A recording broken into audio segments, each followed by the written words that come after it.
मिल्लत times में खुश आमदीद। फीफा वर्ल्ड कप के दौरान पूरी दुनिया को झुकने पर मजबूर कर देने वाला कतर टूर्नामेंट से बाहर हो गया है।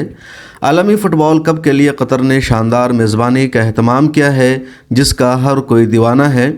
कतर ने पूरी दुनिया का दिल जीत लिया है और हर किसी की तवज्जो अपनी जानिब मबजूल करा रखी है, लेकिन खेल में उस तरह की कारकर्दगी नहीं पेश कर सका जिसकी तारीफ की जा सके। कतर ने लगातार 3 मैचों में हार का सामना किया है, जिसके बाद अब फीफा वर्ल्ड कप में उसके सफ़र का इख्तिताम हो गया है। इसलिए कतर के मारूफ मीडिया हाउस अल जज़ीरा ने खबर लगाई कि कतर ने फीफा वर्ल्ड कप के टूर्नामेंट को कहा गुड बाय। 29 नवंबर को अल बैत स्टेडियम में ग्रुप 1 के आखिरी मैच में मेज़बान कतर को नीदरलैंड से 2-0 से शिकस्त का सामना करना पड़ा। नीदरलैंड ने अपनी जीत की बुनियाद 26वें मिनट में रखी जब गेंद गोल हो गया। मैच का पहला हाफ उसी गोल के साथ नीदरलैंड की 1-0 की बरतरी पर हुआ, जबकि दूसरे हाफ के आगाज़ के 4 मिनट बाद ही नीदरलैंड ने अपनी बरतरी को आगे बढ़ा लिया। इससे पहले 18 नवंबर को पहले मैच में एडिकोर से कतर को शिकस्त का सामना करना पड़ा था। उसके बाद एक और मैच में सेनेगल की टीम ने भी कतर को हरा दिया था।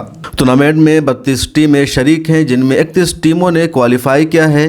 कतर मेज़बान देश था, इसलिए इसको फीफा वर्ल्ड कप खेलने का मौका दिया गया। किसी भी आलमी कप और इस तरह के टूर्नामेंट के इनेकाद करने वाले मुल्क को मेज़बान होने की हैसियत से खेलने का मौका दिया जाता है। कतर को भी इसी बुनियाद पर यह मौका दिया गया था, लेकिन टीम ने इसका फ़ायदा नहीं उठाया। वर्ल्ड कप के पहले राउंड में मेज़बान मुल्क कतर का बाहर हो जाना लोगों के लिए मायूस कुन है, लेकिन तारीख़ में यह पहली मरतबा नहीं हुआ है। फीफा के इतिहास का यह दूसरा मौका है जब मेज़बान टीम पहले ही मरहला में फ़ाइनल से बाहर हो गई है। इससे पहले अफ्रीका के साथ भी ऐसा हो चुका है।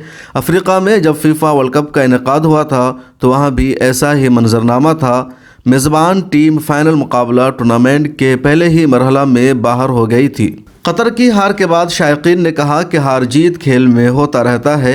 हमारा मकसद बेहतरीन मेज़बानी, अपने अखलाक और रवैये से पूरी दुनिया का दिल जीतना है और इसमें हम कामयाब हो चुके हैं। मैच में भी जीत हासिल करेंगे, इसका भी वक्त आएगा। अभी हमने आगाज़ किया है, हमारा इख्तिताम अभी नहीं हुआ है। ब्यूरो रिपोर्ट, मिल्लत टाइम्स। गूगल प्ले स्टोर से ऐप डाउनलोड करें। यहाँ आप उंगली की क्लिक में पढ़ सकते हैं 4 ज़बानों में न्यूज़, उर्दू, हिंदी, अंग्रेजी, बंगला। आप ऐप पर मिल्लत टाइम्स की वीडियोस भी देख सकते हैं।